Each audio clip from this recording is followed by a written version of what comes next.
নমস্কার বন্ধুরা, আজকে অনেক দিন পর একটা খুব পুরনো রান্না নিয়ে এসেছি। যারা পুরনো গৃহিণী তারা তো হয়তো এটা জানোই, কিন্তু যারা নতুন, কিছু মশলা তেল মশলা ভাল লাগছে না, অথচ চিংড়ি মাছ আছে, তারা এই রান্নাটা করতে পারো। এটা আমাদের মারা খুব করতো।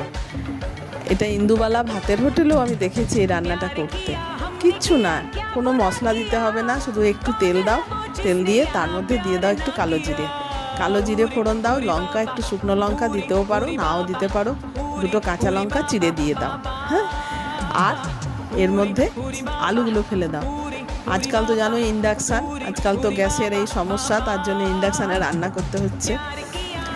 এরপরে আলুগুলো একটু ভেজে নিয়ে চিংড়ি মাছগুলো দিয়ে দাও, দিয়ে একটু হলুদ দিয়ে দাও, দিয়ে একটু নাড়াচাড়া করেই তার মধ্যে জল ঢেলে দাও। জল ঢেলে বেশ কিছুক্ষণ ভাপিয়ে সেদ্ধ করো। এত সুন্দর খেতে লাগবে, এই চিংড়ি মাছের গন্ধ আর এই একটু হলুদ তার মধ্যে, এত সুন্দর খেতে লাগবে এটা, মানে তোমার পুরো ভাত এটাতে উঠে যাবে। তোমাদের যদি একটু ভালো লাগে, কোনো নতুন গৃহিণী যদি করো, তাহলে আমাকে একটু বলো, আর একটু সাবস্ক্রাইব করে কমেন্ট করো। দেখো চিংড়ি মাছগুলো আমি দিয়ে দিচ্ছি, এত সুন্দর খেতে লাগে। এটা বহু পুরনো রান্না। আমরা এটা খেয়ে আগেকার স্কুলে চলে যেতাম, মারা খুব তাড়াতাড়ি এই রান্নাটা করে দিত, আর সব ভাত খাওয়া হয়ে যায় এই রান্নাটা। এই দেখো, এই ঝোলটা দিয়ে এত টেস্টি এই ঝোল হয়, এই ঝোলটা দিয়ে তোমাদের সব ভাত খাওয়া হয়ে যাবে। এই দেখো কি সুন্দর ফুটে উঠবে।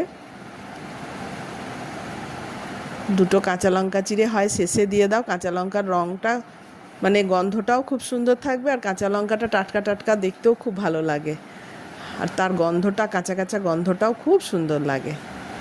এই দেখো, খুব ভাল লাগবে খেতে।